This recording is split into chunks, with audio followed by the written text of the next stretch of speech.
Welcome to Think Big with Dan and Qasim. Join hosts Dan Melnick and Qasim Masood as they explore big ideas, limitless possibilities, and engage with visionaries, entrepreneurs, and thought leaders who dare to dream big, get inspired, motivated, and find practical tips for personal growth. Think big, dream bigger, and ignite your potential.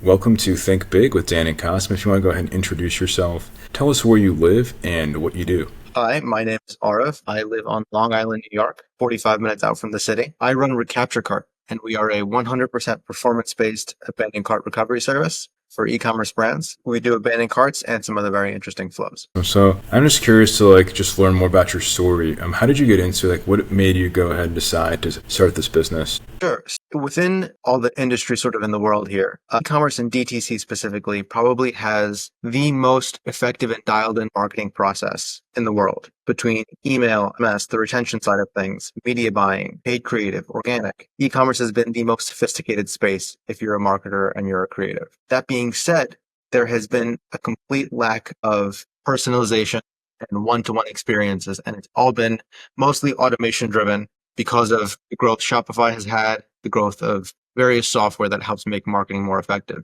So we saw an opportunity here to build out using AI and enabled agents to have really one-on-one personalized communication with customers, which in turn actually helps convert really well. Awesome. So yeah, I'm curious more if you can dive into a use case, maybe if you can mention a client or not, but just even an example of a certain vertical in a scenario where somebody signs up for the platform and how it works once your product is activated. Sure. So let's walk through an example here. We have a client that sells fresh food and freezes it in door-to-door. DTC. Won't get into the specific brand. They do 8 figures a year in revenue, and they've got abandoned carts because people have questions about what they do, how long it takes for items to get there, questions about what items go with other items, what's complementary. So what we did is we ran a few different flows for them. First is abandoned carts. So customer abandons a cart. 30 minutes later, they send their abandoned cart email. So we don't even take any attribution from that. They send their email. Whatever gets recovered from there, they keep.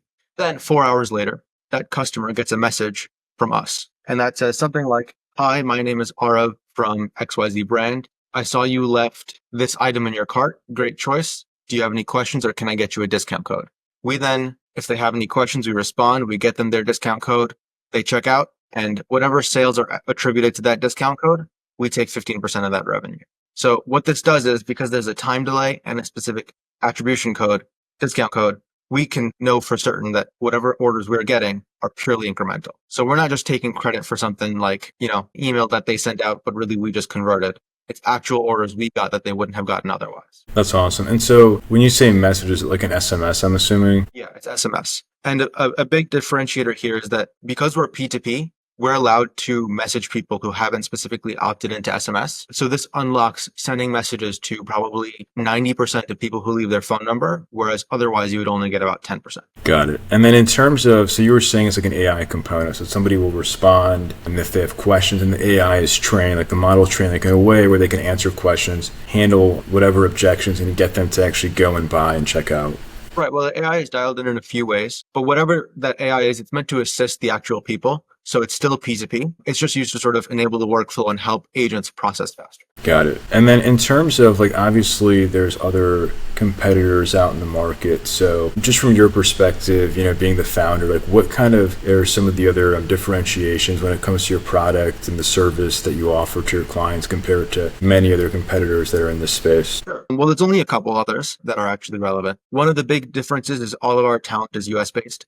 You will get someone who is born and raised here in the US, speaks fluent English, which allows for a seamless communication that you would not otherwise get. Second big deal is our agents are available by phone. So when you have customers who abandon carts because they have 5 or 6 questions that simply can't be answered in a text conversation, you've just lost that customer. In our case, when we message them and they say, "Hey, I had a whole bunch of detailed, confusing questions. I'm really confused." We say, "Okay, give me your phone number. I'll give you a call. I'll explain everything to you." So because we have US talent, phone availability, it enables a sort of white glove service, and they're at higher conversion rates. So where does the AI kind of come in when it's, because you were saying it's like an AI plus a human, right, via SMS. So is it kind of like an AI response? And then if something is more high level, like where does kind of like the integration come in there? So the human is actually sending each message and making each phone call. There's nothing that is going out without a human monitoring and saying okay to something, which is really important because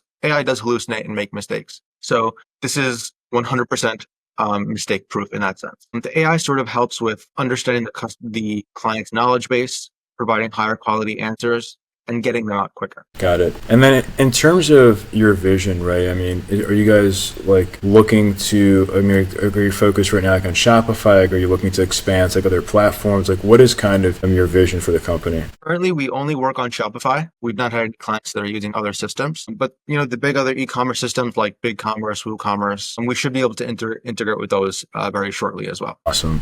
And then in terms of use cases, right, because you were saying that like pretty much every e-commerce brand has this issue. Is there a certain revenue number, a certain number of traffic where it gets more value? It's like, where does it actually make sense for somebody to use your platform? We like to start with clients who have a minimum of $50,000 a month in abandoned cart revenue. Sort of that's the minimum that needs so that we can extract value for them and drive incrementality. But it's actually just much more than just abandoned carts. This is also a big differentiator of ours. We can send messages, personalized messages to just about any segment that you have. So for example, that fresh food business that I talked about earlier, some other stuff we're doing for them is they have a subscription business and their AOV is usually like $140. But if they get a subscription, the LTV on that customer is like $1,200, which is a huge deal for them. So what we do is immediately post-purchase and then 1 week post-purchase, we send messages to every single customer saying, hey, how did you like your order? Can I interest you in anything else?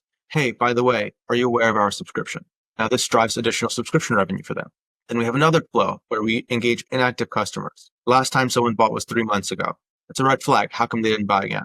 So we message them saying, hey, we noticed it's been a while. Was there something wrong? Are you happy with your order? Or can I interest you in some other product or a discount code on something else? So in doing this, what we've enabled is something much more than just a single person sending messages through Shopify or through a CRM. It enables a white glove service across their entire customer base, really. Yeah, exactly. And I think also just from what I've seen, I can speak for myself, is most people are more keen to checking and responding SMS compared to email. Like a lot of the emails go to my spam or I kind of just, forget to respond, but text messages like alerts you in a different way, especially like with an iPhone. I think there's definitely much more value there. Yeah. Email inboxes over the last 10 years have gotten like X more crowded, largely because people are shopping online more. They're in touch with more brands. Inbox gets too crowded. For sure. And like, what is your perspective on like SMS versus like iMessage? I know that there's some platforms now that are sending blue text. Do you think that makes a difference? Or do you think it's like, if they're getting a text regardless, obviously not everybody has like an iPhone, but like it doesn't matter as much. That's a good question. There is a big difference for the people who do have an iPhone. And generally speaking, there's a correlation between iPhone and purchasing power, which is also helpful because those would be your most valuable customers. And it's funny you mentioned that because we have that feature rolling out in a few weeks of being able to send blue messages to iPhones, which I didn't mention earlier since it's not out yet, but that is a key differentiator between us and our competitors as well. Yeah, for sure. I mean, that's a game changer. Yeah, for sure. I'm the same way. And I think also when you get like an iMessage and it can automatically add to your contacts, that makes a huge difference too, because you see, okay, like this is the company, and it's not some random company to your point. It's typically like, a company that you're interested in, that you're like already buying from. So it's not like a spam text, it's like, text from somebody that you want to hear from. And another part is, I don't know about you, but if I get a message and it's a blue message, even if it just says, hi, my name is whatever, I'm responding to that because in my mind, it's a human on the other end. This is not a spam message. This is real. So it's going to be a big deal. That's awesome. And then in terms of other plans, I guess I'm curious, Rick, because obviously now that we just started Q2 here of 2025. So what are some of your other, big goals and objectives for the rest of this year? Sure. So a couple things. We want to definitely expand our feature list. So integrating with other platforms, adding this blue messages thing, as I said. And then on the client acquisition side, just get more clients who are a good fit for us It tends to work best with higher AOV, so things like above 60, $70. And as I mentioned, the abandoned cart threshold. And we're also working on another really interesting vertical, completely separate from e-commerce, on the home services side, which I guess I'll get to into another conversation. Yeah, home services, yeah, I definitely think there's plenty of value there because there are definitely some companies where I've used them for certain services like HVAC, and they keep texting me. They might be like a bit over the top, but those texts are definitely helpful, especially if you fill out a form, like if you're interested, like if they text you back to try and book an appointment. So I guess like on that note, right, if you can go back in time to before you started this company, what is the one biggest piece of advice that you wish you knew? Oh, that's a good question. I'd say test first. Talk to customers first before you then build out a big product. I've definitely had a few shots on goal that maybe shouldn't have taken and could have saved in time elsewhere. And just be more creative. Find ways that you can definitively drive revenue and drive incremental profits for a business. You can almost guarantee it for them. It's a new, innovative way. Don't just start another agency doing this or another agency doing this. Find a USP and then find the customer that works for and drive hard at that. 100%. Could not agree more. So if somebody watching this wanted to use your platform, do you mind sharing your website or social media? I guess best ways to get in contact or best ways to find the platform? Sure. You can find our website at recapturecart.com. Our Twitter is the same handle, Recapture Cart. And if you want to send us an email, get in touch, contact at recapturecart.com. Awesome. Well, Aarav, thanks so much for your time today.